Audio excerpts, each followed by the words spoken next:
RSS को लगता है कि उसने इंडियन रिपब्लिक पे कब्जा कर लिया है, राम राष्ट्र की घोषणा हो चुकी है, आरएसएस को किससे डर है? आरएसएस बीजेपी क्या कर रही है सुन लीजिए। कब सेकुलर हो जाता है, कब कम्युनल हो जाता है, समझ ही में नहीं आता है। और जहां वोट मैनेज नहीं हो रहा है, इनडायरेक्टली वोट मैनेज हो रहा है। राम मंदिर बना क्या? बोला हाँ बना। तो उसमें घंटा बजाने तुम्हें मिला क्या मौका? तो नहीं मिला तो वोट काहे दिया? पहली बात तो यह है कि अल्पसंख्यक विस्फोटक शक्ति होती है, उसका विस्फोट होने से पूरे राज्य के बिखर जाने का खतरा है। मोदी साहब सुन लीजिए,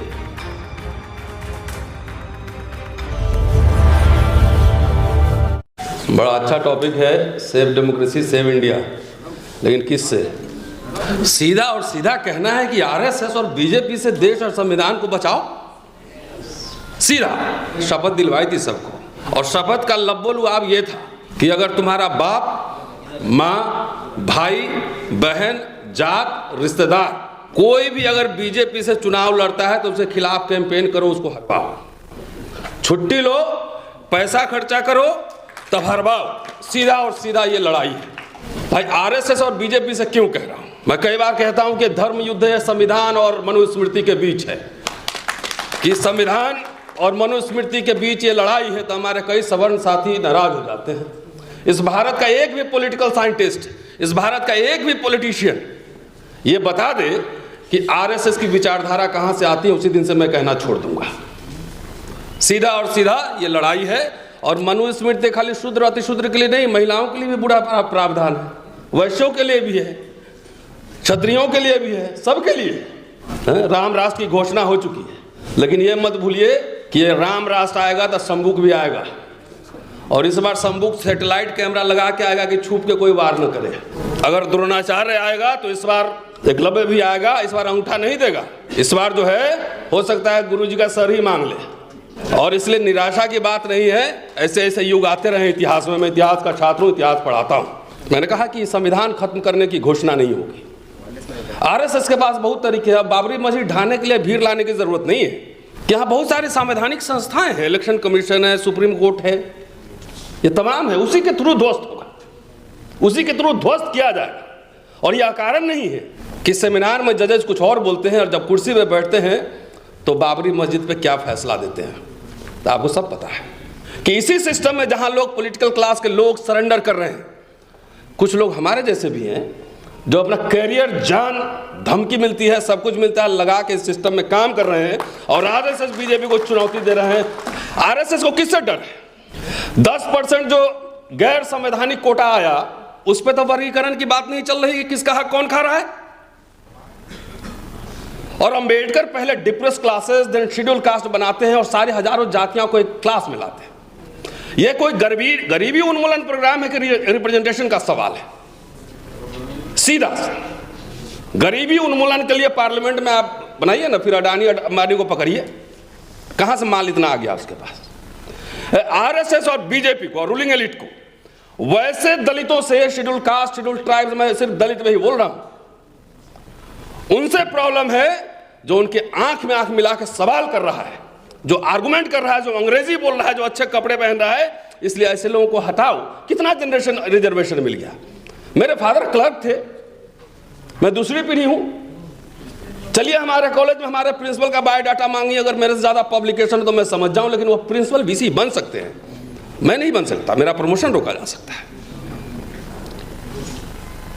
तो ये वैसे लोगों को रोकने का पूरा प्रोविजन है कि जो सेकंड जनरेशन आए हैं और जो यहाँ के सिस्टम पे जो लगातार सवाल उठा रहे हैं, अंग्रेजी बोल रहे हैं, विदेश में पढ़ने जा रहे हैं, विदेश पढ़ के आ रहे हैं और इनसे सवाल पूछ रहे हैं कि मनुस्मृति पे बहस करो, ज्योतिबा फुले पे बहस करो, पेरियार पे बहस करो, अंबेडकर पे बहस करो। ऐसे लोगों से समस्या है, पॉलिटिकल क्लास से फिलहाल नहीं है। वो सेटिंग हो जाएगा। कब सेकुलर हो जाता है, कब कम्युनल हो जाता है, समझ ही में नहीं आता है। और जहां वोट मैनेज नहीं हो रहा है, इनडायरेक्टली वोट मैनेज हो रहा है। ठीक है ना साहब? तो मैंने इसलिए शपथ दिलवाई है। एक दिन लंबा प्रोग्राम कीजिए, आएंगे तो उस दिन तबियत से शपथ दिलवाएंगे कि राम मंदिर बना क्या? बोला हाँ बना। तो उसमें घंटा बजाने तुम्हें मिला क्या मौका? तो नहीं मिला तो वोट काहे दिया? चलते चलते एक पॉइंट में संविधान सभा से मैं माइनॉरिटी को लेकर अंबेडकर के 4 लाइन में आपको पढ़ के सुना देता हूं। और सुनिए, निराश होने की जरूरत नहीं है। आप जैसे सीनियर लोग निराश हो जाएंगे तो फिर हम लोग का क्या होगा? लंबा करियर है। अंबेडकर ने 4 नवंबर 1949 को संविधान सभा में कहा था, वही मैं आपके सामने रखना चाह रहा हूं। और माइनॉरिटी के लिए कहा था, माइनॉरिटी का मतलब मुसलमान खाली नहीं होता है। अरे अभी तो देश में चल रहा है, तो दलित पिछड़ों को मैं रोज समझाता हूं कि मुसलमान और ईसाई तो बहाना है, असली निशाना तुम्हारा ही है। इलेक्शन के दिन जाता है, कहता है कि सारे मुसलमान विदेश चले जाएंगे और नवाब साहब की हवेली तुमको मिलने वाला है, जमींदारी मिलने वाला है। उसको गुदगुदी लगता है, रात में सपना देख के सोता है। जो संविधान से मिला था अधिकार आरक्षण, वो तो खत्म कर रहा है, और जहां अपने नहीं होता वहां कोर्ट के थ्रू खत्म करवाता है। अंबेडकर ने संविधान सभा में कहा था, अल्पसंख्यक को जो राइट्स दिए गए थे, कि अल्पसंख्यकों को सहूलियत देने जाने का जो निर्णय संविधान सभा द्वारा लिया गया है, मेरी राय में वो सही है। इस बारे में बिल्कुल संदेह नहीं। इस देश में अल्पसंख्यक और बहुसंख्यक दोनों ने गलत मार्ग अपनाया। अल्पसंख्यकों के अस्तित्व को नकारना बहुसंख्यकों की गलती है, और अल्पसंख्यकों को अल्पसंख्यकवाद अपने सीने से लगाए रखना यह भी उतना ही गलत है। दोनों उद्देश्य साध्य हो, इसका उपाय किया जाना चाहिए।